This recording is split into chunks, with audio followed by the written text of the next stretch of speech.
Tak lama lagi umat muslim akan menyambut Hari Raya Idul Adha 2023. Menjelang Hari Raya Kurban, sejumlah penjual hewan kurban di Bogor mulai membuka lapak. Seperti Ismail, penjual hewan kurban di Desa Ciderum, Kecamatan Caringin, Kabupaten Bogor. Menariknya, Ismail menjajakan hewan kurbannya dengan memanfaatkan kecanggihan teknologi dan media sosial. Ismail mengaku memanfaatkan media sosial sebagai ajang promosi menjual hewan kurban berupa kambing.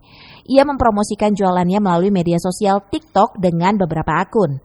Bahkan pemesanan yang saat ini diterimanya rata-rata hasil sarana promosi di media Facebook, TikTok, dan Instagram. Harga kambing yang dijajakan menjelang Idul Adha ini bervariasi, mulai dari Rp2 juta hingga Rp5 juta ke atas. Sertifikasi kesehatan dari Balai Peternakan juga menjadi dasar bagi kesehatan kambing-kambingnya. Saat ini banyak permintaan dari masyarakat terkait hewan kurban, membuat Ismail harus ekstra mencari rumput untuk makan sapi dan kambing. Dari sebelumnya ia hanya mencari rumput per 5 karung sehari, kini harus belasan karung.